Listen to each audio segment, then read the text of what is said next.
Okay, so welcome everybody. We're ready to get started. So today we'll be doing quite a few things. So we'll be working on two topics. So we'll be covering phrases and clauses. And after that, we'll be moving to punctuation. If we have time left at the end, we will be doing those practice questions as well. So those 10 questions that we'd given you for practice. If you have time, we'll get to those as well. Now, some of these things, right, are going to be, as always, some of these things may not be immediately important. They may be relatively minor things that the GMAT doesn't test very often. As always, I'll let you know when we get to those so that we can deprioritize them. Okay, so let's get going. The first thing is we're going to talk about phrases, right? So on the right hand side, we have these two big categories in front of us: phrases, and we've got clauses. Now, the important thing to remember is whenever you get a group of words, right? So, whenever you get a group of words, there are basically only two possibilities. Either you're looking at a phrase or you're looking at a clause. Now, later on, when you'll be working on parallelism questions, what you'll want to do is recognize whatever the GMAT has given you, right? Recognize what it is. So what you'll want to do is you'll want to categorize it. So you'll want to recognize, hey, is this a phrase? Is this a clause? Like that. So let's get started. Now we're going to start with phrases. And for phrases, what I've done is I've given you guys a sentence. Young people usually buy small houses. And I've split this up into many different possibilities. So we've got the word young over here. We've got people. We've got young people. We've got usually. We've got by. So all, a lot of different combinations over here. Now, the question to you is, how would you categorize each of these groups of words? And the hint is the entire group, right? So whenever you have a group of words, so first of all, we check it's a clause or not. If it's not a clause, it's got to be a phrase, as we discussed. There are only two possibilities. So once you've decided that it's a phrase, the entire phrase will be of the same type as the most important element within that phrase.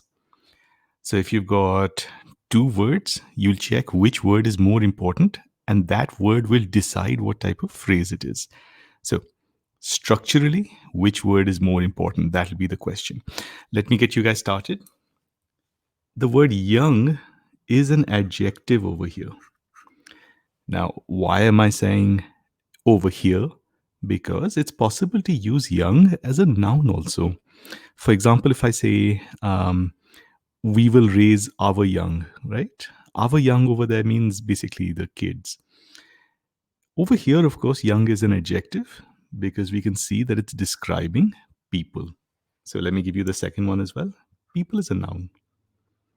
Young people. Young is describing people. Okay.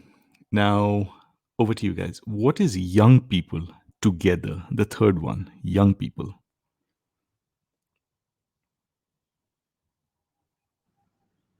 Think it's a noun phrase. Very good. Because the noun is more important than the. Yes, Rahul, that's correct. The whole thing will be treated as a noun because the noun people is more important than the adjective that is describing the noun people. So structurally, when you look at noun people, young people, you're left with a noun, not with an adjective. All right. Now, the next one is usually. Usually is an adverb. Buy is a verb. Okay. Next up, what is usually buy together?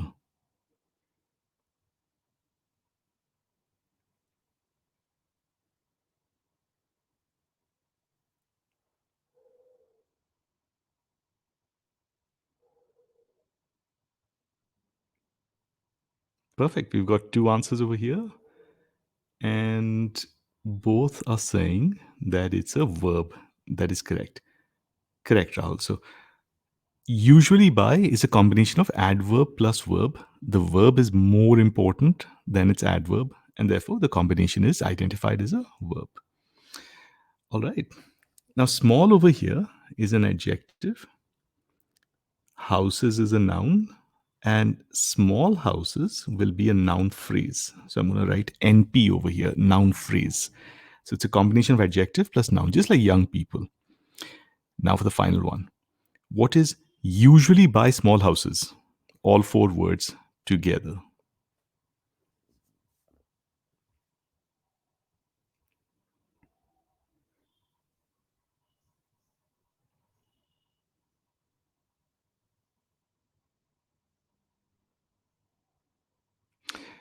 Okay, I've got one answer. So Ankit, I'd like you to just put one category on this.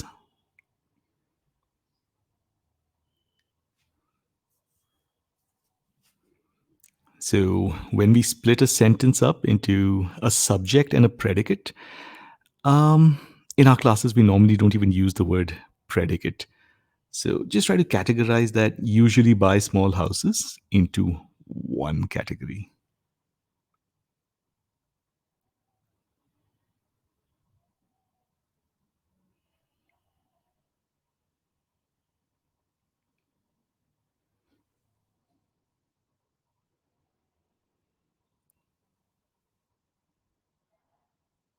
Okay, I've received one answer.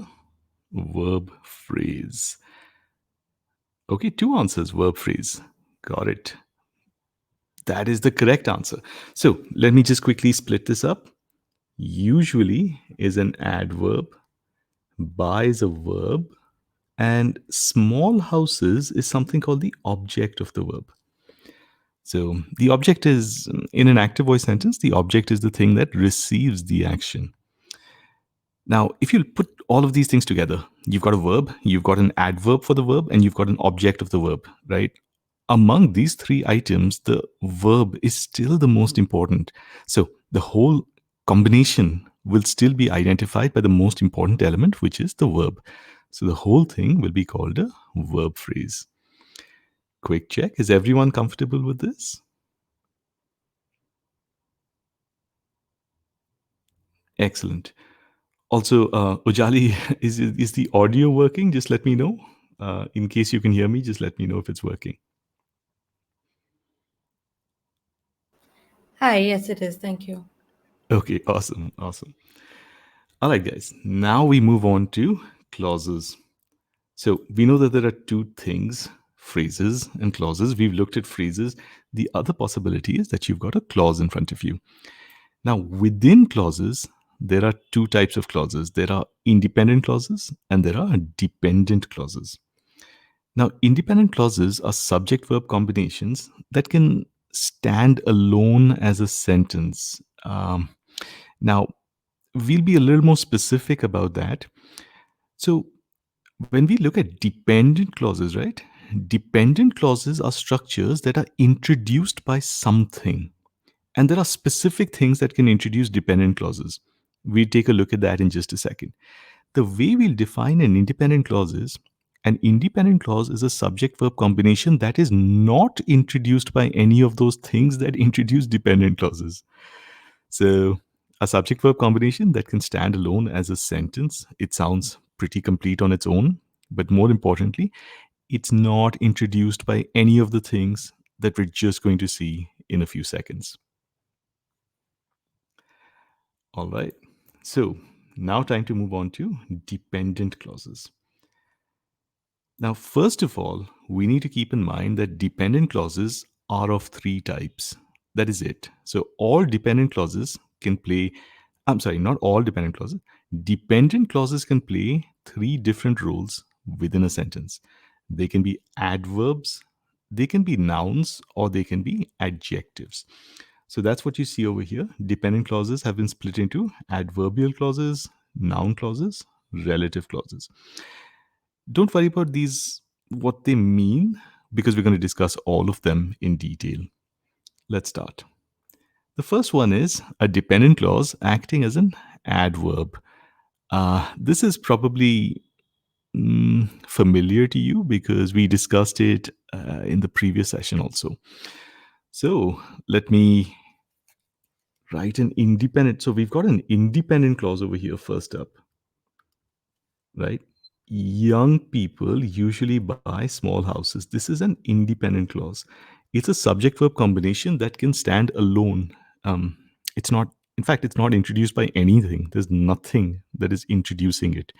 It's just on its own. But if you look at the second one, the only difference now is we've added the word although before that independent clause, right? Now, although, like in the previous section, when we looked at an example with because, right? Although is something called a subordinating conjunction. Now, every subordinating conjunction subordinates whatever comes after it. Now, all of that is not important for us. The important point is if you see although, you will always see a dependent clause. So, this thing that you see over here, right? Although young people usually buy small houses, the whole thing is a dependent clause. Also, just to be very clear, this is not although plus independent clause, right? So don't separate the although, don't take it away from the structure. Although is literally the head word of the dependent clause. So don't look at it as although plus independent clause. Instead, this whole thing, although young people usually buy small houses, the whole thing is one big dependent clause. Quick check. Is everyone comfortable with this?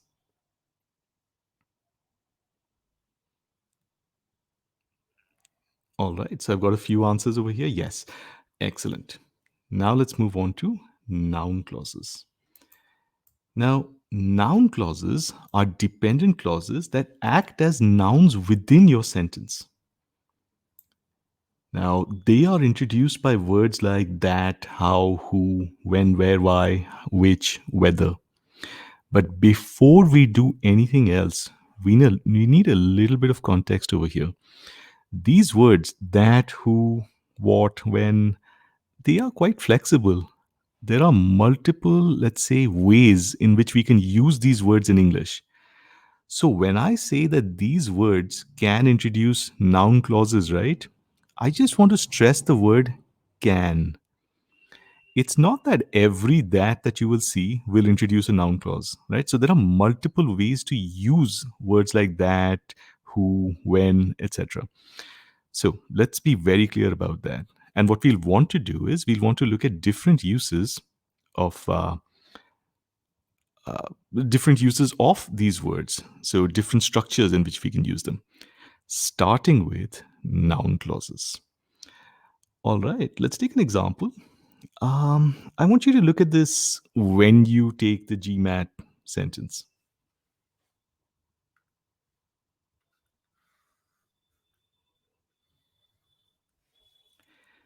Now, my question to you is what is the main verb of the sentence? Remember, I'm not asking for a verb or just about any verb. I'm asking for the main verb of the entire sentence.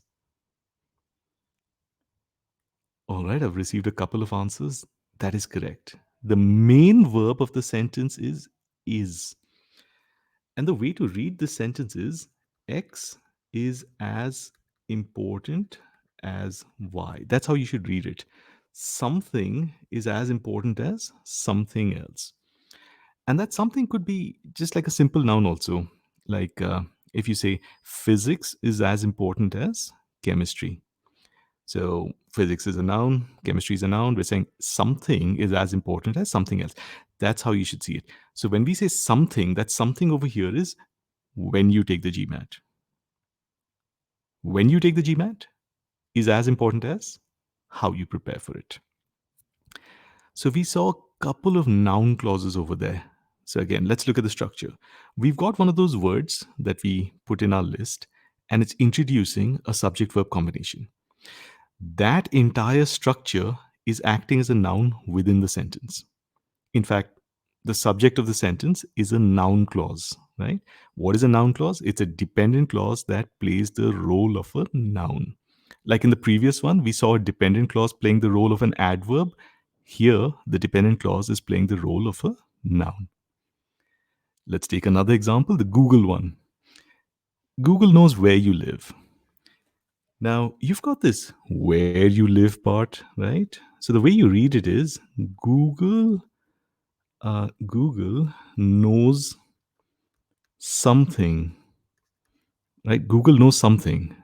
Like if I wanted to use a noun, I could say Google knows your address, right? So if I just wanted to use a plain noun, I could do that. Now, over here, we're not using a plain noun. We're using a slightly more complicated structure, a noun clause. Google knows where you live. That's a noun clause. The where you live part is a noun clause. All right. Now, over to you guys. The third one, the contract one. Please identify the noun clause in this sentence.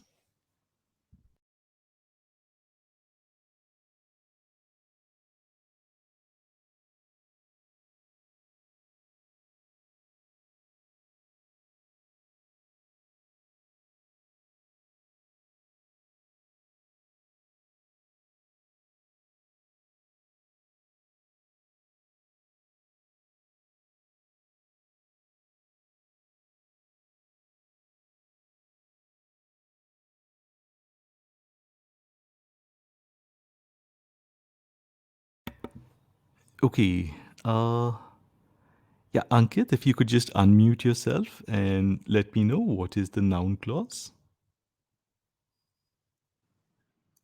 Noun clauses, she will insist on a golden parachute in a contract. Okay, now what you've got there is a subject verb combination, right? Yes. Now we need to keep in mind that the dependent clause also includes the head word, the one that introduces that subject verb combination. Okay. So, So yeah, in this case, yeah, go ahead. it will be that will be included. Yes, the that will be included. So, what we're saying is it is clear and now something that she will insist on a golden parachute in a contract. So, always remember dependent clauses are introduced by something like we saw subordinating conjunctions, right? Yeah. So, over here we've got the word that. Yeah. Yeah. Okay, excellent. All right. I think Rahul's also happy with this. Fair enough. Now let's come to the next point. The next point is when can we drop the that? Right? So in some GMAT questions, you'll notice that the that has been dropped, and in some cases, they're keeping the that. Let's discuss this. All right. Now, before we start, the first thing I want to say is keeping the that is generally preferred. Generally, right? This is not a hard and fast rule, but it's generally a good idea on GMAT questions to retain the that. Um, but if you want to, I mean, or if the GMAT wants to, it can drop the that if the that is preceded by a subject verb combination. Let's take a look at this sentence again. The this is sorry, this is a different sentence. It's similar to the previous one, but it's slightly different. Doesn't matter. It is clear that she's negotiating from a position of strength. So it is clear that, and we see that the that is preceded by a subject verb combination. That's why the that is within a pair of brackets. This means that if we want, we can drop this that. And the sentence becomes, it is clear she's negotiating from a position of strength. When you hear the sentence or when you say it, it probably sounds okay to you. That's because it's possible to drop the that when it's preceded by a subject verb combination. Take a look at the second one. They told me that you're a lawyer. Again, what's happening here? That is preceded by a subject verb combination.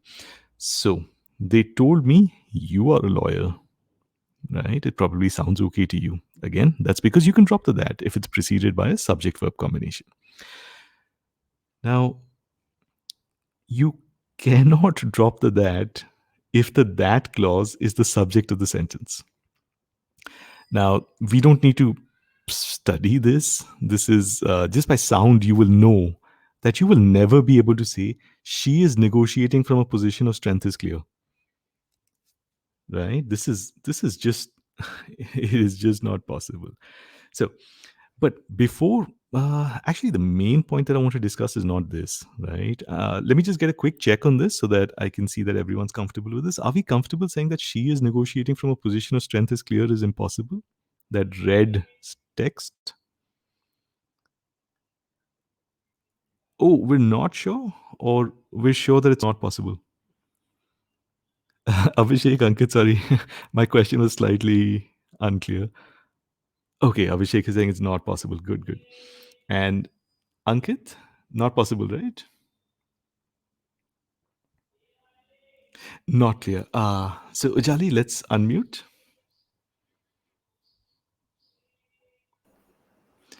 Right. So when you look at that sentence, right, she's negotiating from a position of strength. Mm-hmm. You can see a subject verb combination. She is Yeah. negotiating, right? Mm-hmm. Mm-hmm. Now, after that, you see another verb is, right? Is. Hmm. So that second is that you see over there, that's the subject of the sentence. Sorry, what Okay. am I saying? That's the verb of the sentence. And Okay. it needs a subject. Now, the thing is, an independent clause can never be the subject of a sentence. Never. Okay. So, on the left hand side, what you see is a subject verb combination that is not introduced by anything. There is nothing to subordinate that subject verb combination, right? Mm-hmm. So, whenever you see this much, a subject verb combination like she is negotiating from a position of strength, which sounds like it can stand Hmm. alone, that thing can never be the subject of a sentence. Sorry, could you just repeat the last part again? Sure. So, for example, if I say, um, it is sunny, right? Huh. It is sunny is a complete thought on its own. Right. It's not preceded by anything like a subordinating conjunction or a that Uh-huh. or an although or because, right? Yeah. It just stands Yeah. alone. Yeah. Hmm. That means I can't use it as the subject of a sentence because that thing is an entire thought on its own. On its own. Okay, yeah. So it can't be So part of a bigger thing exactly. because So it's I complete on its own. Okay. yeah, I can't say that it is sunny is Uh-huh. possible. Do you see? Right. Does it sounds weird, It's right? it is sunny. It is possible. Yeah. Okay. Right. Another example, I studied was appreciated. Right? So let me write that And down. it In was fact, like I studied and it was appreciated. Can you continue? excellent. Excellent. That is exactly what I was about to get to. You can join two independent clauses using a coordinating Mm-hmm. conjunction, right? You can say, I Mm-hmm. studied and it was appreciated, right? Mm-hmm. But if I just have an independent clause, I studied, which can stand alone, I cannot Hmm. directly attach a verb to it and say, I studied was appreciated. Yeah, yeah. Okay? Better? Right. So in this case, Hmm. she is negotiating from a position of strength Hmm. and is clear are two independent clauses. So is a verb, and she is negotiating from a position of strength is a subject verb combination, independent clause, right? Now that Okay. independent clause cannot be the subject of is. So the structure of the sentence is X is clear, Okay. right? Okay. Now this X Hmm. needs to be a noun. I mean, by noun, I mean noun phrase. So anything that acts as a noun, Hmm. right? So I can say something is clear, but I cannot put an independent clause as that X Okay. because an independent clause is not a noun phrase. It's not something that acts as a noun. It is an entire thought on its own. Yeah, I need something that is not a full clause on its own. Like a Exactly. sorry, complete clause on its own. For this is clear to for this is clear to be able to complete it. Exactly. Exactly. You Okay. need something Okay. that can function as a noun. An independent clause is an entire thought. We can't plonk that in the subject position. Okay. Okay. Okay. Awesome. Okay. Thanks. All right. Now, the next step of this is hey, so if I can't use an independent clause as the subject, then let me subordinate that initial clause. And we can do that as easily as just putting a that over here. That I studied. That I studied was appreciated. Now, depending on your comfort level with this sentence, this is either going to sound super weird or it's going to sound okay, right? So that is the first thing I want to confirm. Does it sound okay if I say that I studied was appreciated, or does it sound like I'm just breaking the language over here? Okay, so Rahul is saying weird. Manu, an independent clause can't be the subject. Yeah, right, Manu. An independent clause can't be the subject. How about it, guys? Does this okay? Ankit saying sounds a little bit strange. Abhishek says it sounds okay. Manu says it sounds weird. Fair enough. Um, Now, so first of all, this is possible, right? So what have we done here? We've put a noun clause as the subject. So that's the first thing. It's possible. The second thing is it is not preferred. So um, English is not one of those languages that likes to put heavy elements on the left hand side of the verb. You can remember it like this. Generally speaking, the heavier your left hand side is, the worse your sentence is going to be. English likes to put everything on the right hand side, right? Okay, we'll come back to that in a second. The first point is that this is grammatically correct. Some GMAT questions will give you correct options that use a noun clause, a that noun clause as the subject. But when that happens, you can make your life a lot easier by just putting the two words, the fact, before the that. And now your sentence will be much easier to read, much easier to understand. So instead of saying that I studied was appreciated, you can just mentally say the fact that I studied was appreciated. And now the sentence will sound significantly better. That is what I want you to do for this sentence. The that she is negotiating from a position of strength is clear. The one above the red one, the red text. Try it, check. Does the sentence sound slightly better now? If you put the fact, right? Yeah. The fact that she's negotiating from a position of strength is clear. That's how you should read it. So let's quickly summarize this. Using a that clause as the subject, right? A that noun clause as the subject is possible because a that noun clause is basically acting as a big noun. It's possible. It's not preferred, but it's possible. To understand it, what do? You put the fact before the that, and there you go. Much easier to understand. All right. Now, you might have noticed in some of these sentences, I've used an it at the beginning, right? This is something called a dummy it. The reason it's called a dummy it is that the only reason it's there is to provide a subject. So let me write a quick sentence out. That I studied was appreciated. Now, over here, what we've discussed till now is this as the subject is. Oh, the fonts are small. I thought I'd zoomed in. Just give me a second.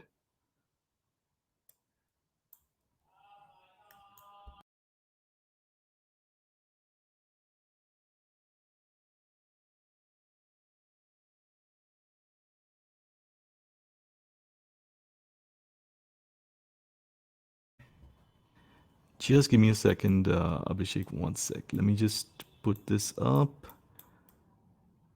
Is it clearer now? Okay, yeah, I just zoomed in even more. All right, guys. So the sentence that I've put up over here is the same one. That I studied was appreciated. Now, what we discussed is this is grammatically possible. It's not preferred, but it's grammatically possible. Now, one way to make it better is to just take that heavy element and shift it to the right hand side of the verb. Right? So let's write that out.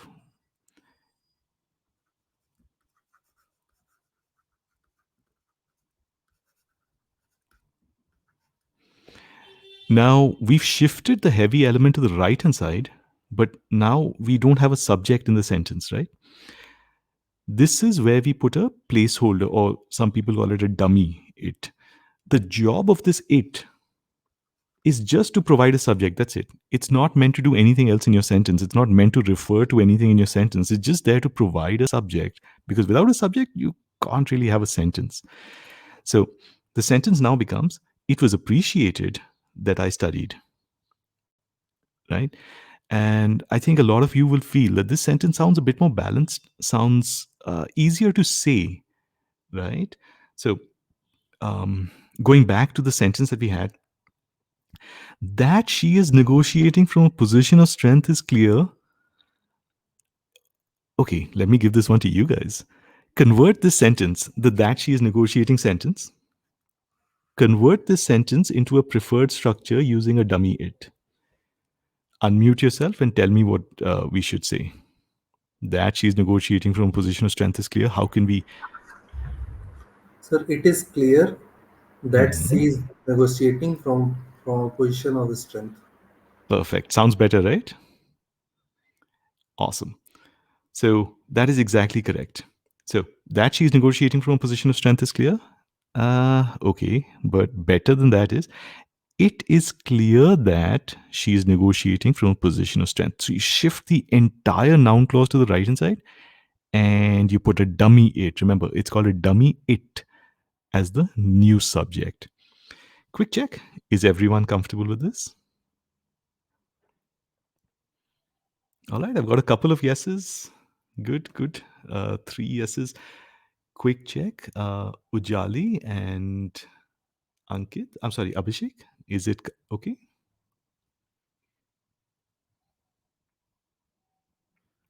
All right, I've got a yes from Ujali, and Abhishek is also comfortable. Perfect.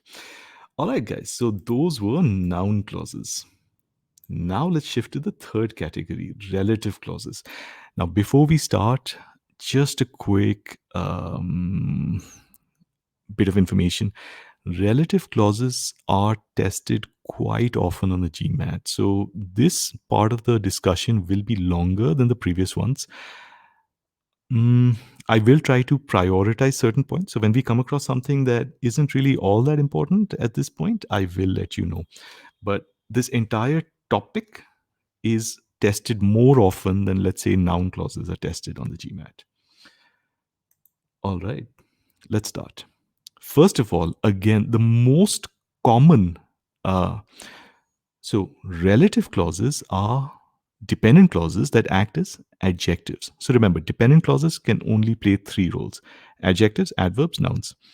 We are now on the third category, when a dependent clause acts as an adjective. Now, the most common, remember, dependent clauses are always introduced by something, right? The most common way to introduce a relative clause is something called a relative pronoun. You don't have to remember this term. Remember, you don't have to remember it. But the most common relative pronouns are that, which, and who. Right? So these are the most common ways to introduce relative clauses. Now, if you're looking at this list, you would probably remember that, which, and who were in the earlier list also. So we need to understand when a that, for example, is acting as a relative pronoun and when it is actually introducing, let's say, a noun clause. Now, take a look at this sentence. That question was tough. Now, you have a that over here, right? And it is describing like a noun.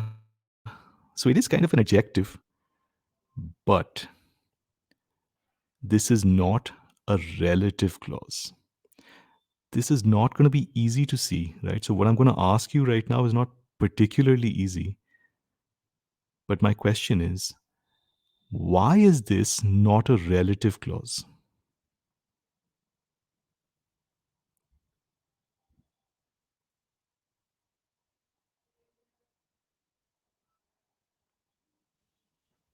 Manu, go ahead. I think it's not a relative clause because there is nothing else that you can compare that question with. I mean, there's no other Mhm. element in it of comparison. So, when you say comparison, what do you mean? For example, this that question was tough. I think it's an independent clause here. Perfect. Now let me write that out. That question was tough. Now, Manu, what's the subject over here? Oh, what am I Uh, writing? is that question Very good. That question is the subject. What's the verb? was tough. Very good. Now, why is this not a relative clause? Because there is no dependent clause. There is That no verb inside the that question part, you see? So, one second. Abhishek, that doesn't. No, Abhishek, the that does refer to a noun. It refers to the question. But the structure you see over here doesn't have a verb. It is just that plus noun. There is no verb inside that thing that we are asking about, whether it's a dependent clause or not. So there's no verb there. Instead, there's just a subject and a main verb. And the subject doesn't have any verb inside. There's no clause inside the subject. That does not have a verb on its own. Yes, that's correct, Ankit. That does not have a verb on its own. So that question is just that plus a noun. There's no verb inside that structure. Now, I'm not saying the sentence is wrong. The sentence is absolutely fine. All we're saying is that is not a relative pronoun, and we're not looking at a relative clause here. Now, when will you see a relative clause? You will see a relative clause when you've got a dependent clause that is describing a noun before it. Like we just said that question. That is describing a noun after it. With a relative clause, you'll be describing a noun before it. That's the important thing. So, for that, I want you to take a look at the second sentence in the examples. So, we solved the question that was tough, right? We solved the question that was tough. So, the that was tough over here is describing a noun before it. Now, which noun? The question. That was tough. You see the that was tough part? That's a relative clause. So let's quickly underline this. A relative clause is a dependent clause that modifies a noun before it. The that was tough over here is telling us something about the question. The question is a noun. That's why it's a relative clause. Quick check. Okay, I think Manu's confirmed. Ankit's confirmed. Rahul, Abhishek, Ujali. Quick check. Are we comfortable with this? We will, Just of go to course, the be. Mhm. last point Yeah, again, please. right. So it has to have that has to have a verb on its own, and it should be describing a noun before it for it Exactly. to be a Yes. relative clause, Yeah, and it should be a exactly. dependent clause. Yeah. So whenever you get this kind of structure, it will be a dependent clause when it has its own verb, right? And when it's describing a noun before it, that makes it a relative clause. And just to put it in context, right? Remember, dependent clauses are what? Adverbs, nouns, and adjectives. That's why we're calling this an adjective, because it's referring to a noun before it. That's why a dependent clause that refers to a noun before it makes it an adjective. Okay. Perfect. Now, we will be taking lots of examples. This is just the beginning. As I said, relative clauses are tested on the GMAT. We will not want to do a half-hearted job over here. So, first of all, let's take a look at the possible structures when it comes to a relative. The first possibility is that your relative is the subject of its own clause. Remember, we're talking about a dependent clause. So, inside the dependent clause, the that is the subject of its own clause. Now, that's a very technical way to talk about it. The practical way to talk about it is when your relative pronoun is the subject of its clause, you will see only a verb after it because the relative is the subject. So, take a look at this sentence. We will watch any movie that stars Tom Hanks. Now, where is the relative clause starting? With the word that. And after the word that, what do you see? You see stars. Now, stars over here is not a noun, it's a verb. In fact, let me confirm that. Are we comfortable saying that stars in this sentence, remember, stars over here is a verb. Okay, Ankit has said yes. Let me see one or two other yeses also. Okay, Abhishek's also said yes. A movie that stars Tom Hanks. Stars is not a noun, it's not a thing over here, it's more like an action.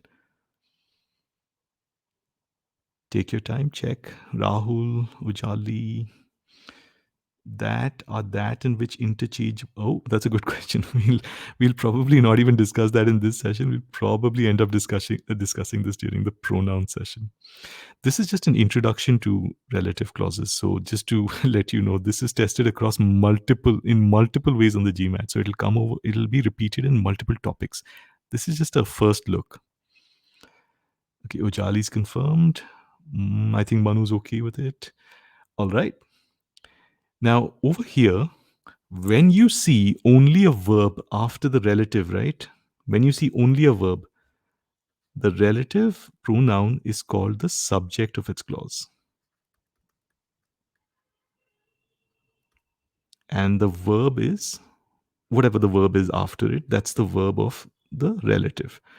So that is the subject of its own clause, and stars is the verb of its own clause. All right. Now let's come to the rules.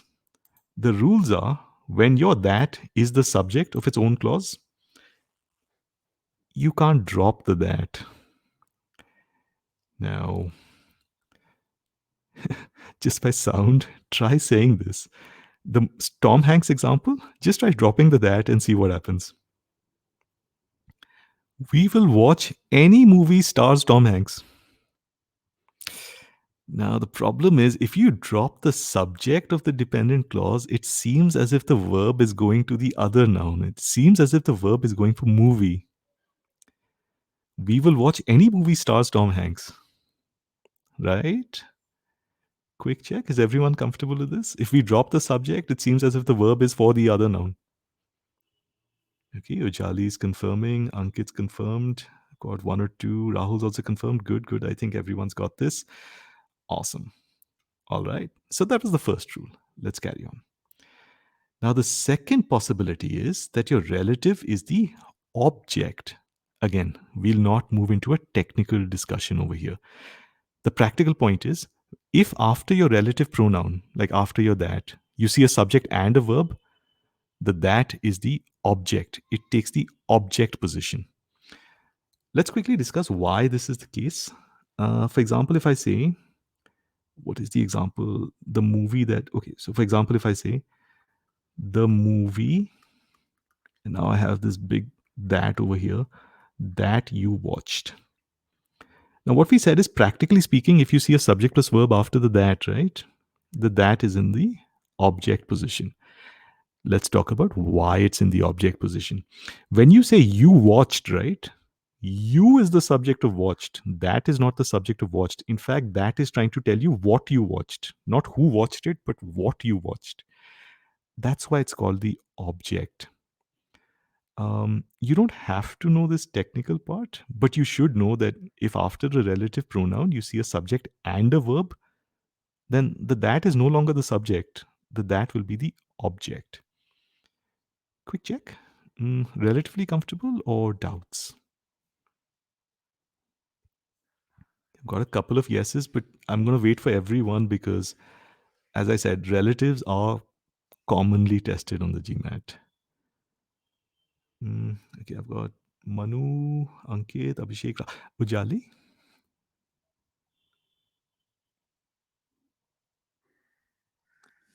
I'm just going over it again. Okay. So let me summarize this. After your relative pronoun, right? Like, what are your relative pronouns? That, which, and who, right? So we discussed that they always introduce dependent clauses that refer to nouns before them. These are called relative clauses, right? When we're talking about relative clauses, these are dependent clauses that refer to some noun before them. Now, that dependent clause, your relative pronoun, like a that, can play two roles basically, just two roles. Either it can be the subject of its own dependent clause, or it can be the object in its own dependent clause. Right? Now, when it is the subject, you will see only a verb after it. But when When it it's is the the object, you'll object, see the subject and the verb. exactly. Okay. Okay, awesome. All right, now let's come to the rules. The first rule is, what we just discussed. If your relative is acting as the object, you must have a subject and a verb after it. You can't have only a verb, it's not possible. Now, the next rule is it's going to sound complicated, but it's super easy. If your relative pronoun is acting as the object, you cannot give the verb yet another object. Small example. It's easier to see it than to explain it. So I'm just going to give you a small example. A movie that you watched. Now let's bottom line what we've discussed till now. We've got a relative pronoun. How do we know we've got a relative pronoun? Because we've got a relative clause that is describing some noun before it. It's quite easy to see that you watched is telling us which movie we're talking about. Now the second point we've discussed is after the relative, we've got a subject and a verb. This means that the relative is in the object position. It's not in the subject position. If it were in the subject position, there would be only a verb. And these are the only two possibilities. Either you have a verb or you have a subject plus verb. If you have only a verb, that is the subject of its own clause. If you have a subject and a verb, that is the object. Now, all that complicated rule that we were just discussing, it basically just boils down to this. If that is the object of its clause, you cannot supply another object to the verb. Now, how does it sound? A movie that you watched it. What have we done? We've just supplied another object to the verb watched when that is already the object in its own clause. So within this clause, right, the one that I'm just putting in a box, we already had an object and then we went ahead and supplied another object. This is wrong. It's just not possible. Quick check. Okay, Ankit already said yes. Rahul, please go ahead. So my doubt is a bit out of context right now. But can you get that sentence again, the movie one? Oh, so just to be clear, this is not a sentence. No, the earlier sentence, that Tom Hanks sentence. Right, absolutely. Yeah. So in the real GMAT, I have seen some options which have removed the that from here and made the verb into an ing form. So that gives us we will watch any movie starring Tom Hanks. So is this correct or It's that's absolutely just correct. It's absolutely correct. Absolutely correct. So what you're looking at is something called a reduced dependent clause. So reduced means it's like a smaller version of that. okay. Right? This will definitely be discussed in our class on modifiers. So there are different structures that we can use to achieve the same objectives. Right? So a relative clause is one way to refer to a noun, right? But there are others as well. Which you're absolutely right. Yes. All right. Now let me check the movie that you watched yesterday. Abhishek, so the yesterday is not an object. Can you tell me what it is, yesterday, in your sentence? Remember, an object is the thing that receives the action in an active voice construction. Yesterday is not the thing that is receiving the action. Sure? Not sure? Ankit's got it right. This is yesterday would be an adverb, Abhishek. Okay, you've said okay. I just need to quickly confirm. Is it okay? Because I wasn't sure what you said okay to. Just write okay again if it's okay. Or, of course, if you have a question, please unmute yourself and let's have a discussion on that. Oh, perfect. Awesome. All right. So that was the rule. Don't supply another object, right? The second rule is if your um, if your relative pronoun is acting as the object, right? So first of all, let's clean this up. Let's remove the it over here because we know that the it is wrong. If your relative pronoun is acting as the object, you can drop it. A movie you watched, right? This is okay. I can say whatever I want with this sort of structure. I can say the movie you recommended, a movie you liked, a book you read, um, the house you built, right? Let me write that out again. Another example, the house you built. Again, let's be very clear on the GMAT, keeping the that is actually preferred. Always saying is that in some questions, you're going to see the that dropped and you should be ready for it. When can you drop the that? When it's acting as the object, not when it's acting as the subject. When it's acting as the subject, you just lead to an ungrammatical situation if you drop it. But if the that is acting as the object, you can drop it. You can say the house you built. Quick check. Is everyone comfortable with this? Let me have a yes or a no. Okay, I've got a couple of yeses. Rahul, yes.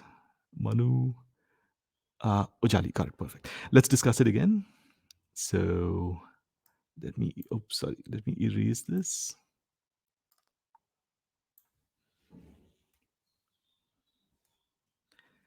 Right, now let me write a complete sentence. So right now I've been working with just phrases. Let me write a complete sentence. I liked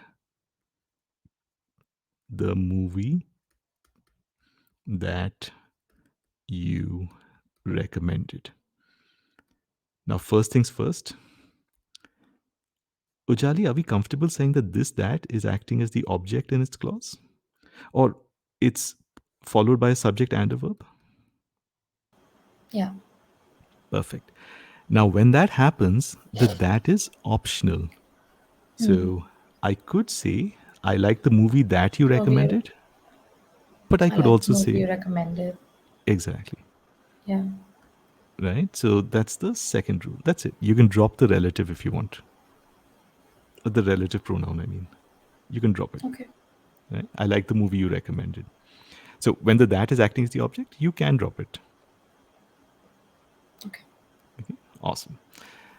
All right. Now the next discussion is actually just going to be very short. It's about who and whom. So some of you may have read somewhere that who is basically used as a subject, whom is used as the object. Now, one or two things are absolutely clear about this. So if you use who, right?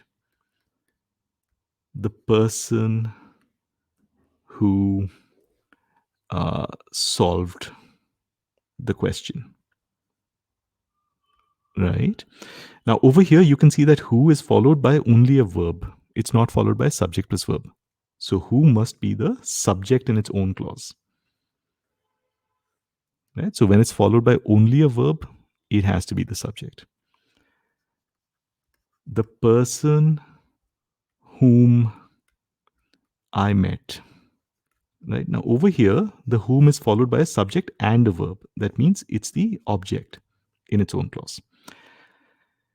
Now, when this happens, the first one is very clear that we cannot use a whom, right? So, whom can never be the subject. And just by sound, you'll know what I mean. You can't say the person whom solved the question, the person whom solved the question. It'll sound really bad. So, let me put that out over here. Whom can never act as the subject. But in the second one, the person whom I met, right? This is not, let's say, agreed upon in English. Some people will say the person who I met, and some people will say the person whom I met. Now, in our classes, we normally don't care about what people think. We normally care only about what the GMAT thinks. As far as I know, the GMAT has not tested this. So if you ever see it being tested, go for whom as the object, right? That's the simple answer over there. But because it has never been tested, what I'm telling you right now is personal opinion. I'm not sure how the GMAT would react to the situation. But one last thing. If you have a preposition, right? The person in whom we trust. So you have a preposition. After a preposition, you will only get whom. You cannot get who. So this is called the object of the preposition. So the bottom line is, if you're using who or whom as a subject, first of all, you can't use whom as a subject. You can use who as the subject. In the object position, you're most likely going to use whom, but we don't have any certain guidance from the GMAT. But the last one is also level 1. If you have a who, whom choice after a preposition, it has to be a whom. It cannot be a who. Quick check. Are we comfortable with this?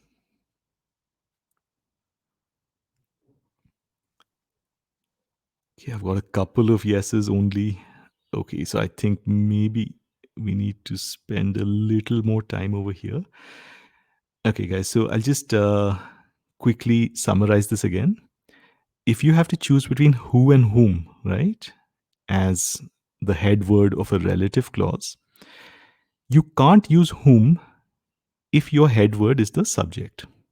Just can't use it. If it's the object, you most likely want to use whom.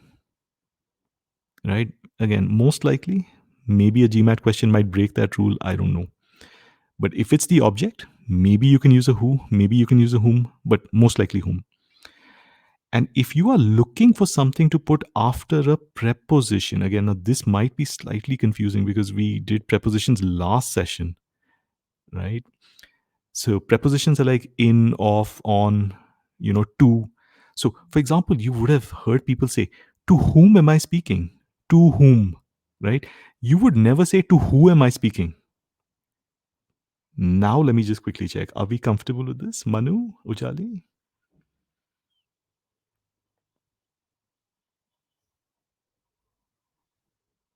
Okay, Manu's confirmed. Ujali, not sure. Oh, perfect. All right, let's move on. Now, more rules. Now, let me be very clear. The rules we're discussing now are less important than the ones we've already discussed. So this is something you can always come back to later on when you review these sessions, but this is not exactly absolutely essential for you when you're solving SC questions. Let's carry on. When, where, why. Now, till now, we've been looking at who, that, and which. Who, that, and which, at least the way we've used them right now, they're called relative pronouns. Right now, we're talking about things called relative adverbs. Again, you don't need to remember this term. We just need to remember that when we use when, where, and why to introduce dependent clauses that refer to some noun before them, right? They must always be followed by a subject and a verb. In a few questions, the GMAT will give you a different structure, and that option has to be taken out. Let me give you an example. A house where, not a house, let's say the house. The house where we live, or we lived, the house where we lived, right? Now, after the where, you must have a subject and a verb. You cannot have any other structure. If your option has any other structure, just remove it. You must have a subject plus verb after your where, or your when, or your why. You cannot have any other kind of structure.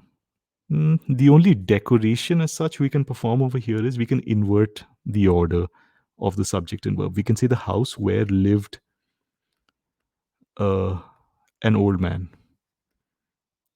Right? Some of you might find that this sounds okay. A house where lived an old man, instead of saying the house where an old man lived. You might find that this sentence sounds okay. It sounds like it sounds like it's from a book, but still. The point is, we still have a subject plus verb. It's just that the order has been reversed. Quick check.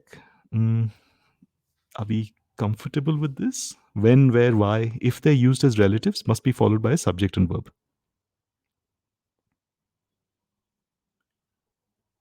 All right. I've got a lot of yeses. Perfect. Object is optional. Yeah. So that's the thing. So these relative adverbs, right? They don't actually act as objects. So we were just about to get to that. That was the next point.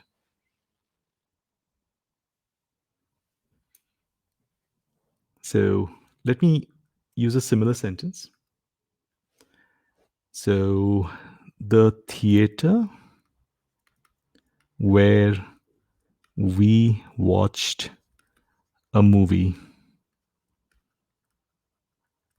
Now, what you'll see over here is after the where, you've got a subject, you've got a verb, and you've got an object. So that's the point I think Ankit was trying to make. If you need an object, you will absolutely put it. So if you want to remember the technical reason for this, the technical reason is when, where, why. These are not objects in their clauses; they are adverbs in their clauses. But remember, this is way too much. This is not needed for the GMAT. So just to quickly repeat this, after a when, where, why, you may have an object as and when you need one, but the reason for it, don't spend any time. As I said, these things are not like super commonly tested, so there's a point of diminishing returns, right? Ankit, is this okay? Perfect. All right, guys, now let's carry on. The next one is whose. Now, you don't see whose very often. You don't see it tested very often on the GMAT. But let me just quickly check with you guys. Have you heard anyone say that who can only be used for human beings? Who, WHO. Okay, Ankit has heard that. Fair enough. Fair enough. The point that we want to discuss, fair enough. I think Ujali's not come across that. That's fine. That's fine. So the point we want to discuss is that whose WHOSE does not have any sort of restriction. So when you see the word whose, right, some people think that, oh, whose must be like who. That is, it can only refer to people. That's not true. So whose can refer to anything.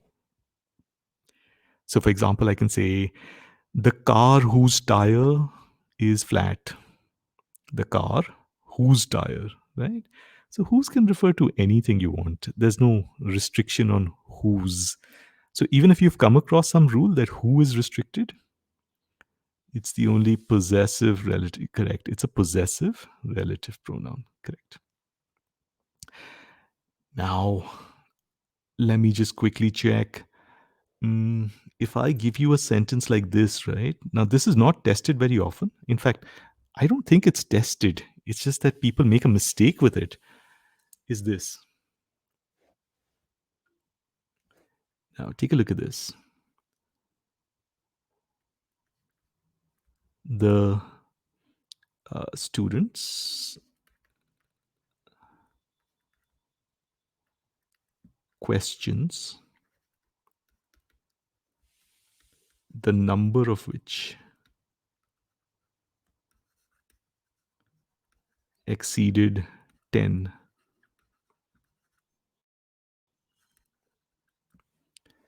Now, I've put a full stop over there at the end. Your job is to tell me whether I should put that full stop or I should remove it.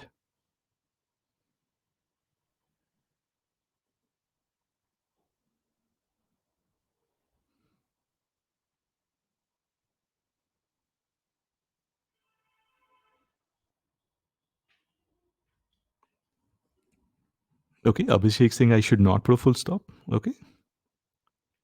Ujali saying I should remove it. Abhishek is saying not a complete sentence. That is absolutely correct. This is not a complete sentence. The students' questions, the number of which exceeded 10. By sound, you would probably feel that the student's question is just left hanging over there. There's nothing to complete it. And that's because the number of which exceeded 10, right? And this is where a lot of people make a mistake. They think they are looking at a subject verb combination, an independent clause. They think the number is the subject and exceeded is the verb. Now, what's happening here is we are looking at a particular situation where we've got a preposition. When we use prepositions, we can often put the noun before the preposition instead of inside the preposition. So normally you would say the student's questions of which the number, right? So that is how you could say it. But you could also say it this way. You could put the noun before the preposition.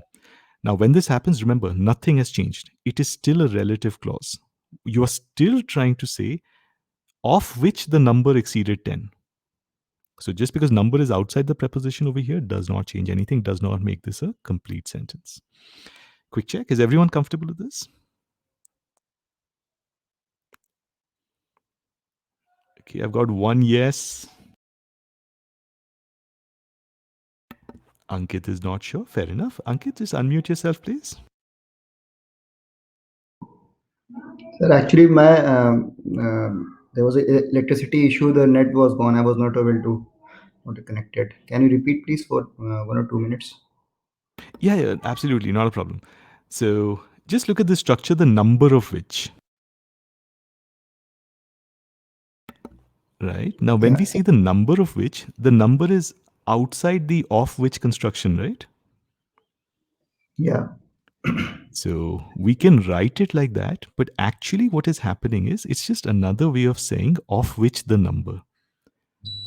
So when you see many of whom, the number Hmm. of which, chief among which, right? When you see these sorts of structures, actually the noun has been, noun or adjective has been pulled outside, but actually it's supposed to be read as the same way as if it were inside. So when we Okay, say the student's questions, the number of which exceeded 10, this is meant to be read as the student's questions of which the number exceeded 10. okay, Okay. So the mistake a lot of people make is they think number is outside the of, therefore it is now a subject and exceeded is a verb. So you've got an independent clause. So they think the number of which exceeded 10 is an independent clause. All we're yeah. saying is it's I not also an do it. independent clause. Sorry, Ankit, go ahead. Okay. You were saying something? Yeah, actually, I was also doing the same mistake. I thought the number is a subject and exceeded Ah, is a verb. It is a independent clause. exactly. So this would not be an independent clause. It would be a dependent clause. We read it the same way as if the number were inside. So Okay, I think if you solve enough GMAT questions, you will come across a few questions that have this structure. As I said, these are relatively uncommon things we're discussing right now. But if you solve enough questions, you will come across such structures. yes, sir. Okay, got it, sir. Thank you. Awesome. All right. Now the next one is SVV and SVSV. This is um it's not commonly tested, but it can pop up sometimes. Now, we're not going to do this today. We will do this in the next session. But I just want you to keep this thought in your mind that, hey, in today's session, Ajitesh told us that after your relative, you have only either a verb or you have a subject plus verb, right? How are we now looking at subject and a verb or a subject verb and another subject verb? How did that initial most important rule break? Just want you to keep that in your mind that it's possible that you might see something else after it. It is not actually breaking the rule that we discussed, but to see why, we're going to wait. We're not going to do this in today's session. We're going to do this in the next session. All right. Now, a quiz for you guys. We've discussed different that, which, who, when, where, etc., etc. I want you guys to be able to apply this properly. So I'm going to give you a few sentences and I'm going to ask you one by one. Um, and I'm going to go in the reverse order. So, Ujali, the first one is for you. Again, remember, take your time. You don't have to rush. But the first one, I will do my homework after I've had my dinner. You need to tell me what type of dependent clause are we looking at. First of all, you need to identify the dependent clause. Tell me what the dependent clause is, and then you need to tell me what type of dependent clause it is. Of course, to help you remember, I'll just quickly write down. Everyone can remember it like this. All dependent clauses, either adverbs, adjectives, or nouns. All right, whenever you're ready, we'll start.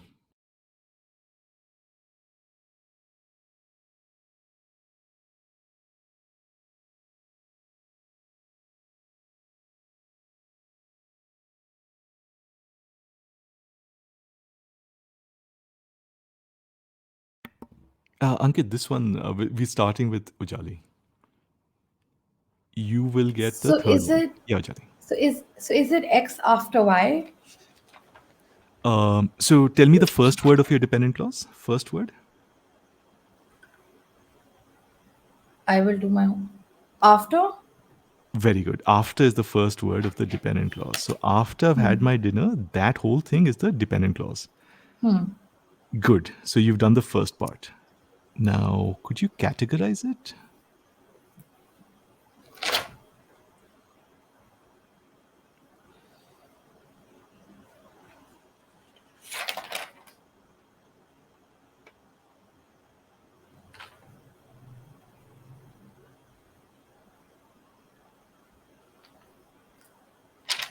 Adverb.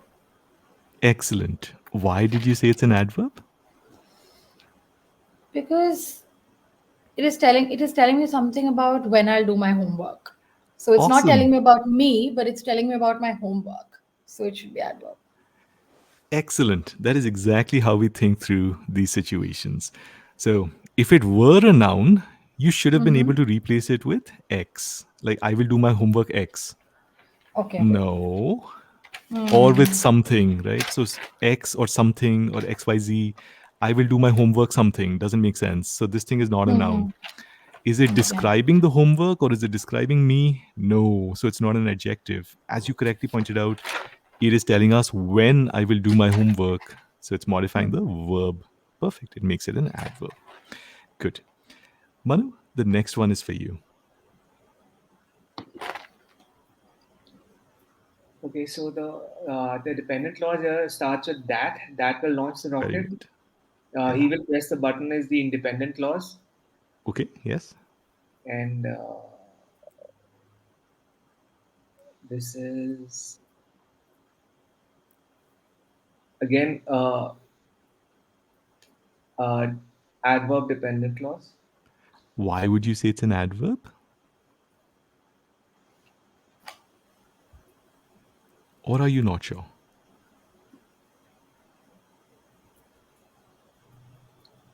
Because it's describing the action that he will press the button. So remember, adverbs typically tell you when something will happen, why something will happen, where it'll happen, how often it'll happen, right? How it'll happen. Right? Is it doing any of those things? No, Okay, so can I give this one to you? Or do you want to take another shot? I want to take another shot. Sure.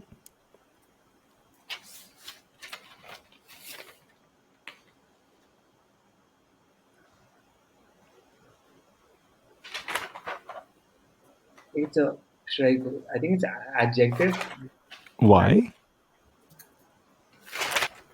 because it's describing which button. Exactly. So he's not going to press some random button. He's going to press the button that will launch the rocket, not racket, sorry, rocket. Yeah. Quick check, comfortable with this?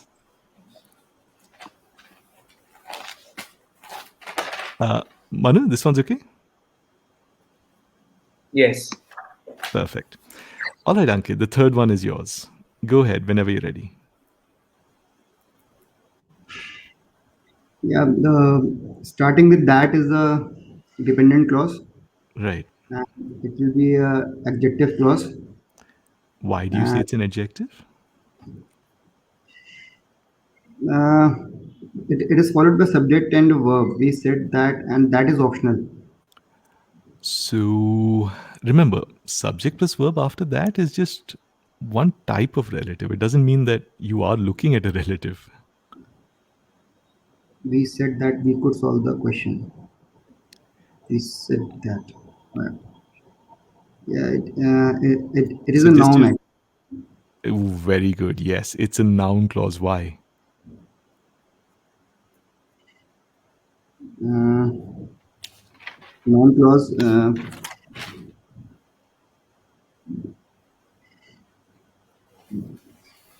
because we said that we will solve. Yeah, it's telling us what we said, right? So you could read the sentence as we said XYZ or we said something, right? Yeah. Perfect. All right. The next one is Abhishek's. Oh, no, hang on. No, I will do the next one. Abhishek, the last one is yours, please.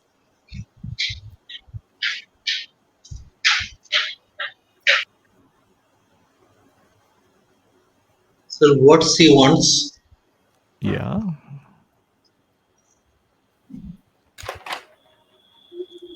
Categorize it, please. it's now. Very good. This is a noun clause. So what we're saying is she knows She something, knows something. Yes. right? Excellent. All right. Now let's take a look at the fourth one. This is something that we can do as a class, right? I'm not going to ask any one specific person. We can do this as a class. I proved in an experiment that donut is mine. Take your time, analyze it. If you feel that you've got it, go ahead. One small hint, the reason I said that I will take this instead of giving it to an individual member of the class is that this does not fit into those three categories that we just looked at.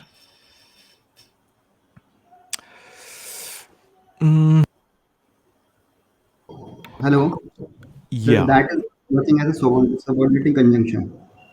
No, so hold on. So let me take this one. Let me take this one. So let me give you a sentence. I proved that the sky is blue. Full stop. Now, what's happening over here? I proved something, right? This is telling us what I proved. Agreed? Quick check. Is everyone comfortable with this? Yes. Right? Good. So over here, we've got a noun clause. I proved something. I proved X. But if I say, I proved sky is blue, does this sentence sound okay?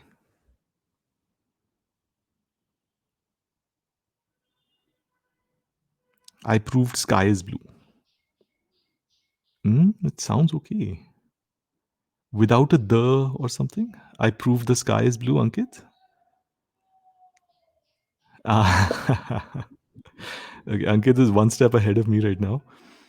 But does this sound okay? Just saying sky is blue. Sky is blue.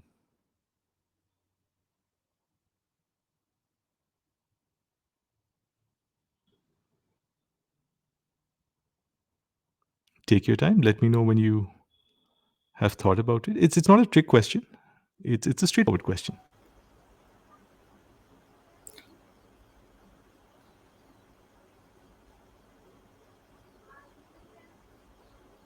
I don't know. It feels like either there should be a comma or something, but I proved sky is blue.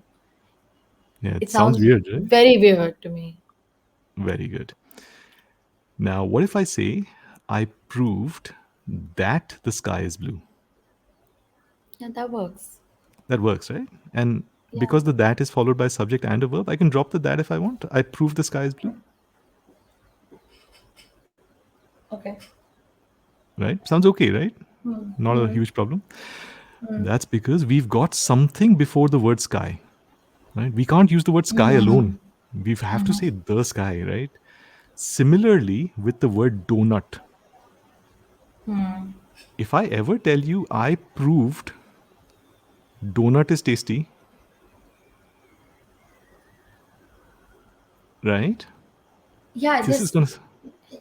yeah, because in this case, I could like my my next question on this was going to be like, are we talking about a particular donut? Is donut the name of a dog? Like, what is donut? That donut is mine wasn't making sense. Isn't making sense to me. Like in the sentence, it sounds weird.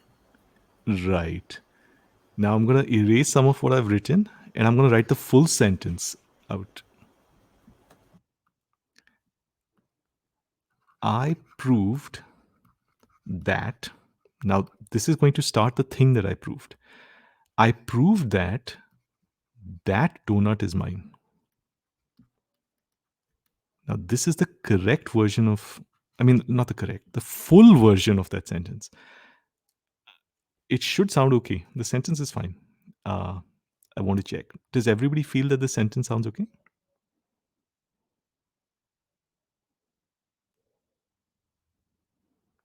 Okay, I've got one yes.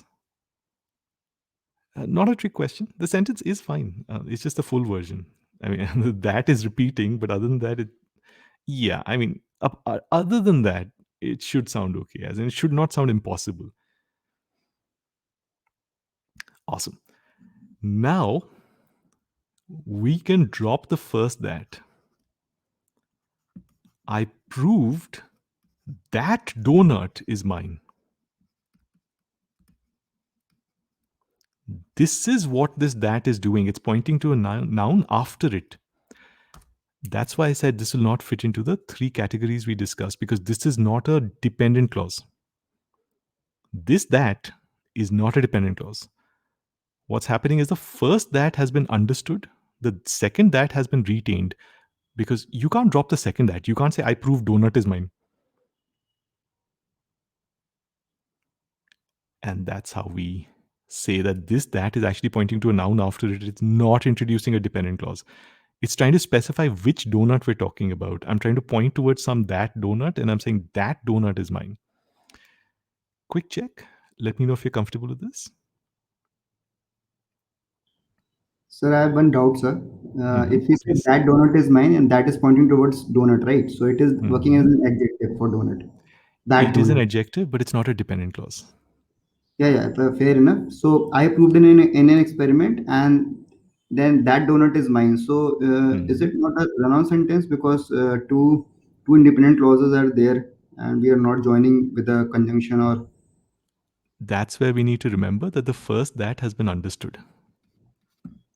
okay, okay, all Okay, right, so we're saying I proved that that donut is mine, and the first that has just been removed. It's like saying I proved the sky is blue, okay, got it. right? Awesome. I think it's great to see that you guys recognized all these dependent clauses. This fourth one, right? Don't pay too much attention to it. Basically, you need to have an idea about dependent clauses. You don't necessarily need to recognize these types of that. So good to see that you guys were able to do that. Now let's move to the light part of the session. So Wait, sorry, yeah, one yeah, second. yeah, So, please. what was this clause finally? So this type of that is an adjective, but it's a different type of that. It's a type of that that points to a noun after it. So, okay, right, you said it doesn't fit in any of these. Yeah, I it's not a have one dependent more. clause. Yeah, I have one please. more question about the noun clause. Uh, so all noun clauses we should be able. Is it true that all noun clauses we should be able to write in the form I said X or X is as important as Y? Like you should be able to replace that part of the clause with another noun or something else. Yes. So noun clauses work as nouns. So wherever you find a noun clause in your sentence, you should be able to replace that entire noun clause with something like X or something or this or that, like a pronoun, right? Okay, Should be all able right, to thanks. replace it with a pronoun. Awesome.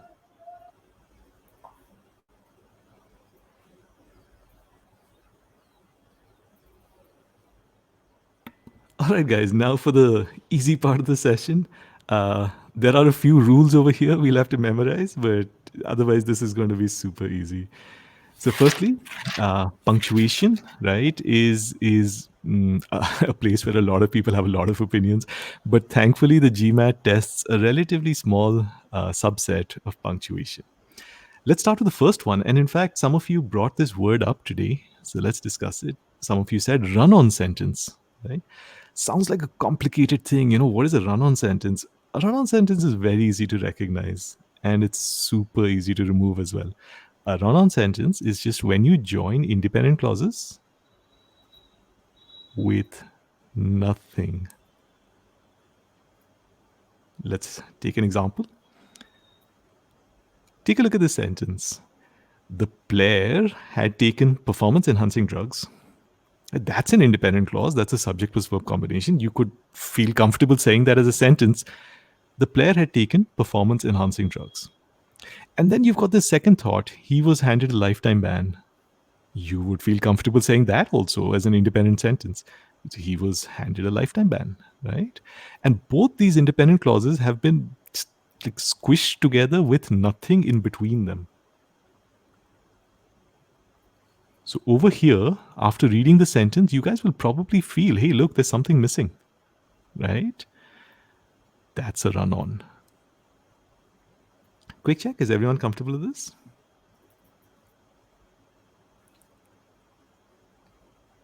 I've got a couple of yeses. 3. Ujali, is this okay? Or not sure? Oh, perfect. All right. Now let's come to commas. Now the first issue that we're going to discuss within commas is equally easy to remove. I mean, equally easy to identify, equally easy to remove. It's called a comma splice. A comma splice occurs when we have two independent clauses joined by only a comma. Let's take a look at a sentence like this. The player, so let me just put it in a box. Now, this is the same sentence as the previous one. The only difference is now we have a comma between those two independent clauses. Now, whatever else we might think about this, it's easy to remember that this is always wrong. So just remember, a comma alone is never enough to join independent clauses. So if you've got a couple of independent clauses, you can't use only a comma to join them. Instead, you have to use something else. And that something else is most likely going to be a conjunction. So let me highlight this sentence. The player had taken performance-enhancing drugs, so he was handed a lifetime ban. Now, you guys might remember from our previous session that so is a coordinating conjunction. Conjunctions are absolutely like the most common way to join independent clauses. There you go. The player had taken performance-enhancing drugs, so he was handed a lifetime ban. Quick check. Is everyone comfortable with this?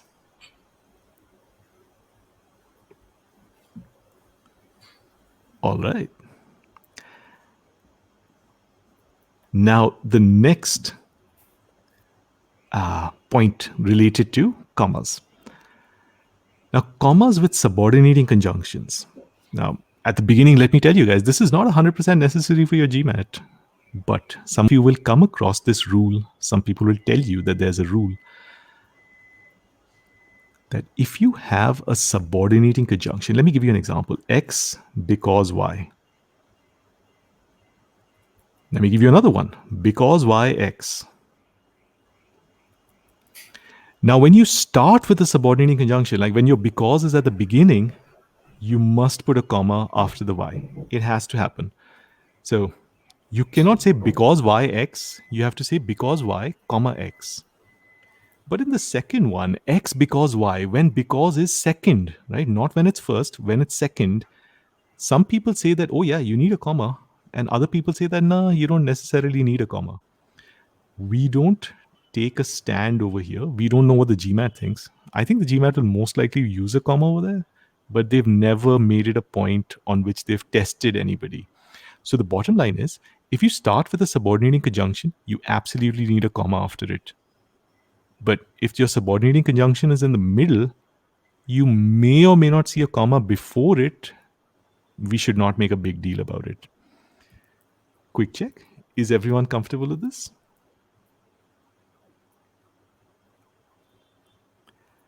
I've got a couple of yeses.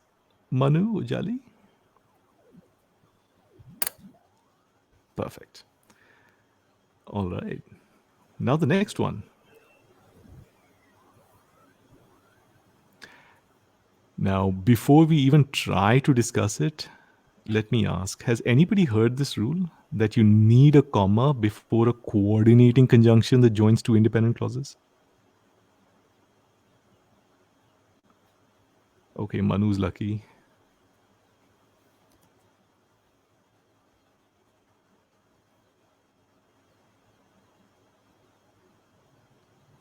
Ujali's not heard it. Good. Ankit is saying some experts say it. Fair enough. So let's quickly discuss it, because at some point or the other, you might come across this rule. This is not a hard and fast rule. So what those people say is, if you say, I solved a question, I watched a movie, and you're joining those two using and, which is a coordinating conjunction, and, but, or, they say that you need a comma before that coordinating conjunction. Now, I'm not saying they're wrong. All I'm saying is the GMAT has never tested this. And I know that there are questions in which this so-called rule has been broken. So we, in our classes, we don't treat this as an absolute rule. So a comma in between two independent clauses joined by a coordinating conjunction, not necessary. Expected, but not necessary. Okay, now we are deep into things that we don't necessarily need to know at this stage. In case you just want to go get a cup of coffee or a glass of water or something, please go ahead. All right, next one. With non-essential, comma just denotes a pause. Yes, that's correct. Comma just denotes a pause. Different people have different expectations about how important commas are. Again, it just matters what the GMAT thinks, and the GMAT hasn't made its position clear on a lot of things. All right, now the next one is this. Barbara McClintock. Please read this sentence.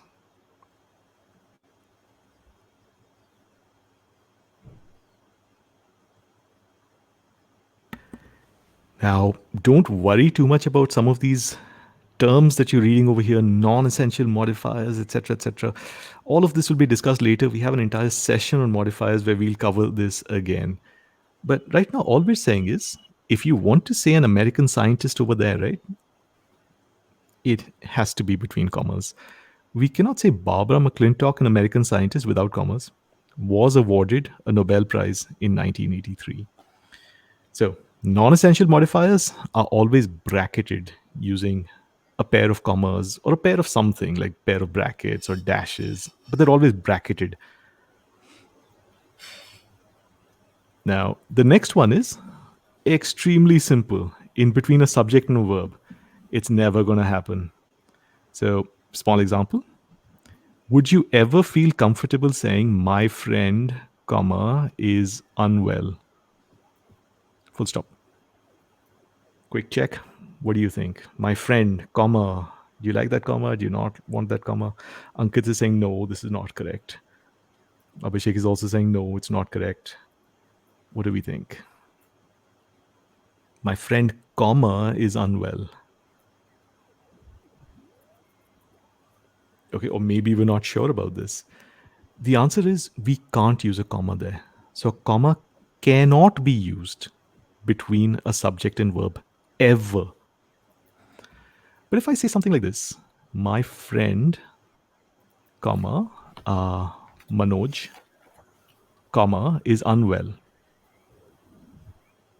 Now this is fine. But why is it fine? It's fine because we now have a non-essential modifier in between the subject and verb. And those commas that you see, they're actually for the non-essential modifier. They're not for the subject and verb. So bottom line, a subject and a verb can never have a comma between them. Never. You may physically see a comma present over there because there may be a non-essential modifier which has its own commas. But those commas are not for the subject and verb. They're for the non-essential modifier. So in this case, The two commas that you see over here are for Manoj. They're not for my friend. They're not for is. They're just for the information that we have in the middle. All right. Last two, three things regarding commas. Please take a look at these two sentences. Again, don't worry too much if they don't sound okay. This will be covered during the session on modifiers. But take a look and just let me know which of these two is correct.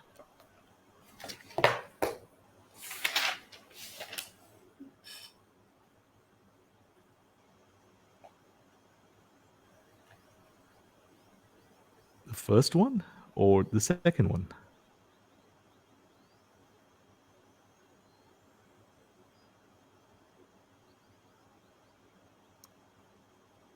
Or not sure. First one looks correct. Okay. Manu's going for the first one. Ujali's going for the first one. Abhishek, Ankit. Ankit's going for the first one. And Abhishek's also going for the first one. Good. When you have these kinds of introductory modifiers, right, these ing things, you will absolutely need a comma after that ing phrase. Now, the next one, we are not going to discuss it. It's something called an Oxford comma. Some people discuss it in their classes, other people don't. We don't think that it's a rule. Or wait, why not? Let's just discuss it. So imagine that you have three items, right? X, Y, and now you have and Z. Now, what would you like to see? X, comma, Y, comma, and Z? Or would you just like to see X, comma, Y, and Z? In case you've not heard of the Oxford comma, you may have heard of the Harvard comma, but the name doesn't matter. The point is, do you want that comma before the and or not? Okay, Abhishek is saying the second one. Manu is saying the first one. Ankit is saying both are fine. Yeah. So the bottom line over here is the GMAT has never, ever said that it needs that second comma there, right? I would actually expect that second comma to be there. So the second one is what I would expect. But because the GMAT has never taken a position on this, we also don't take a position on this. So we don't make this a decision point when we're solving questions. Unless you're absolutely out of ideas and you don't have any way to decide, we don't reach for things like this. All right. Now the last one. Do you feel comfortable saying this? The healthy, comma, wholesome meal. Are you happy to see a comma in the middle of healthy and wholesome? Give me a quick yes or a no. Ujali is comfortable with it. Manu's also fine. Ankit and Abhishek? Ankit's okay with it.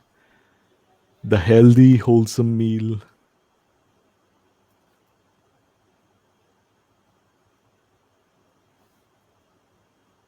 Abhishek, if you're typing something like really long, and might be there. Oh yeah, you can put an and, but are you comfortable without the and just a comma also over there? You can say the healthy and wholesome meal. Okay, perfect. All right, last bit of rote memorization for the day. That is semicolons. Now, semicolons are used two ways. So the first one is to join two related independent clauses. Now, there are some examples over here, but it's much easier to just see them like this. IC1, semicolon, IC2. So this is perfectly normal. A semicolon can absolutely be used in between two independent clauses. So you could use a conjunction there, or you could use a semicolon. It doesn't really matter. So this one is fine. Let's put a tick mark next to it. What about the next one? IC1, semicolon, and IC2. What do you guys think about this one?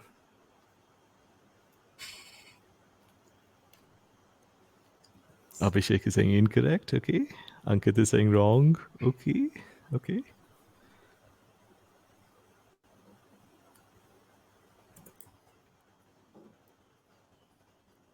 Ujali and Manu, you can unmute also. You don't have to raise your hand or something. You just unmute and you've seen it on slides. Okay. Okay. Yeah, Manu, how about you? I've seen it mainly on those presentations, like PPTs basically. Okay. Good. So, guys, the answer is that this is okay. It's not impossible. Okay, let me not say it's okay. Sorry, sorry, sorry. I'm not saying it's okay. I'm just saying it's grammatically possible. But it is redundant. So we could have used a semicolon alone, or we could have used an and. By combining the two, we've gone for a little bit of overkill. So it's not necessary. Using both of them together is not necessary. Redundancy. Redundancy is a level 3 error. But what about this? Subject plus verb, semicolon, because subject plus verb.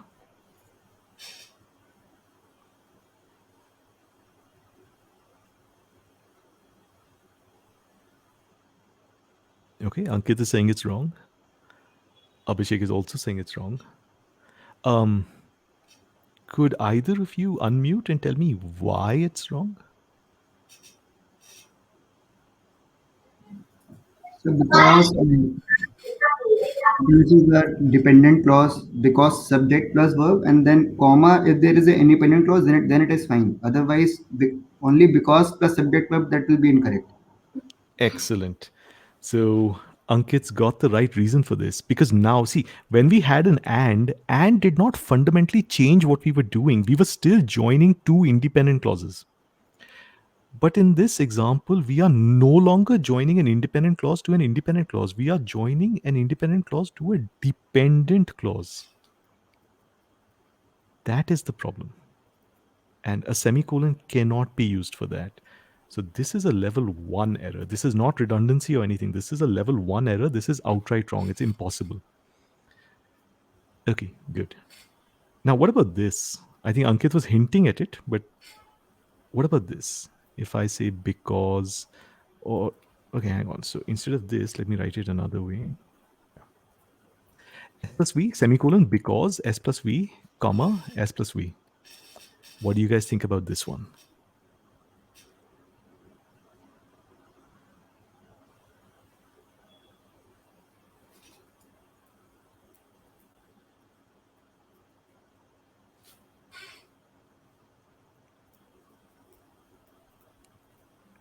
Ankit is saying it's correct. Okay. How about the others? What do we think? Analyze it. Try to ask yourself what's happening over here. Is it okay? Is it breaking any of the rules we've discussed? Abhishek is saying maybe correct. Okay. So let's analyze it. This one is fine. There's no problem with this. Why is this because fine? Because it has nothing to do with the first subject plus verb. This because is only for the second subject, I mean, the last one. So over here, because is not trying to get in between a semicolon and two independent clauses. It's actually just completely on the right hand side of the semicolon. It has nothing to do with the left hand side of the semicolon. Quick check. Is everyone comfortable with this? Okay, I've got a couple of yeses. Manu and Ojali. Okay, Manu, could you unmute?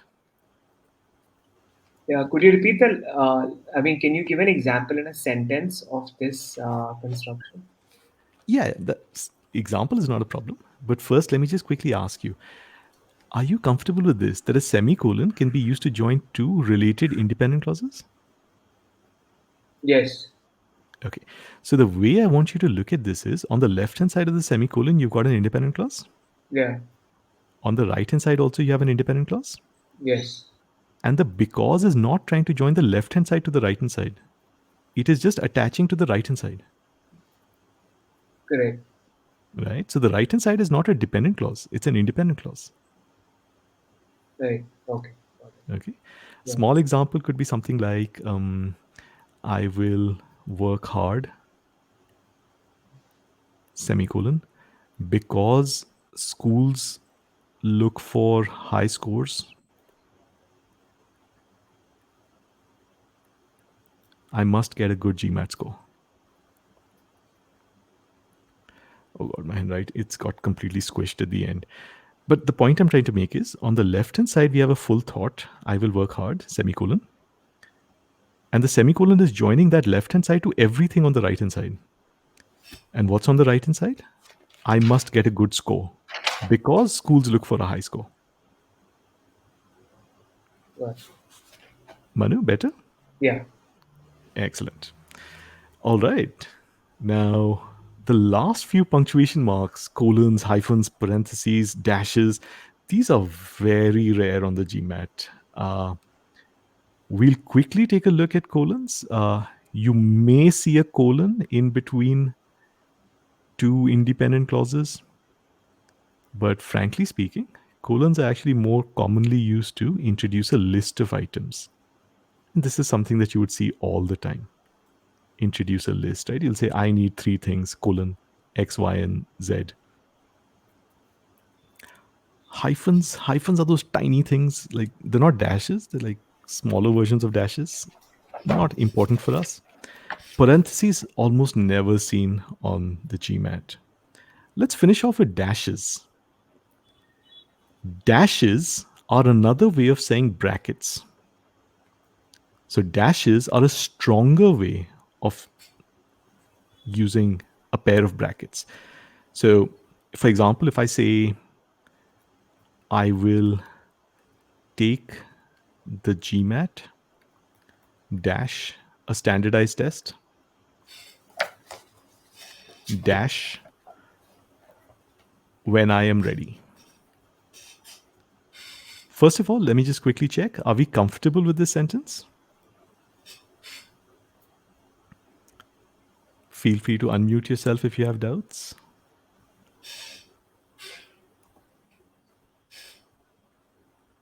Okay, everyone's comfortable with it. Excellent. So, whenever you see a pair of dashes, what are you getting? You're just getting brackets. So, anytime you want to read dashes, just read it as opening brackets and closing brackets. I will take the GMAT, a standardized test, when I am ready. So, you've got a pair of brackets. It's dashes are literally just a stronger version of a pair of dashes. Now, this will work well for you in pretty much any situation. The only situation where you'll have to be a little careful is when the dashed portion ends the sentence. So, for example, if I just say this much, I will take the GMAT dash a standardized test, right? Now, over here, you need to be careful. There are 2 things we'll watch out for. The first one is obvious. The second one is something the GMAT tests us on.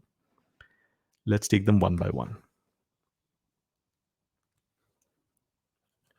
I will take the GMAT dash a standardized test.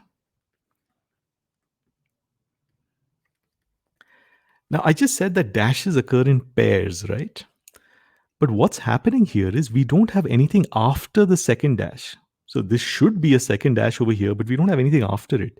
Instead, we have a full stop.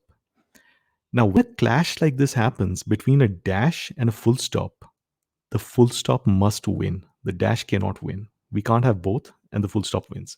So the second dash gets dropped. This is obvious. You would never say, I will take the GMAT dash, a standardized test, dash full stop, right? That would be insane. So this part is obvious.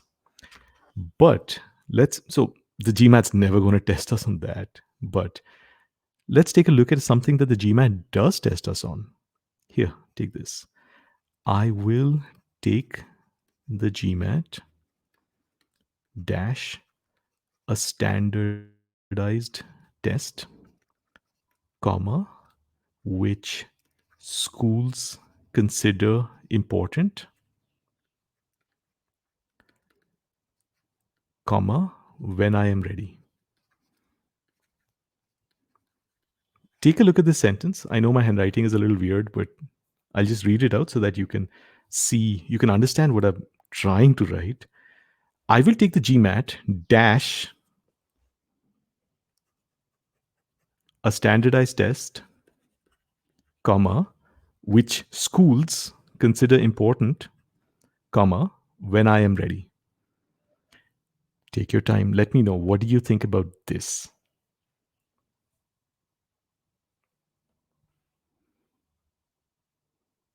Okay, Ankit has an opinion on this. Okay, Abhishek also saying incorrect.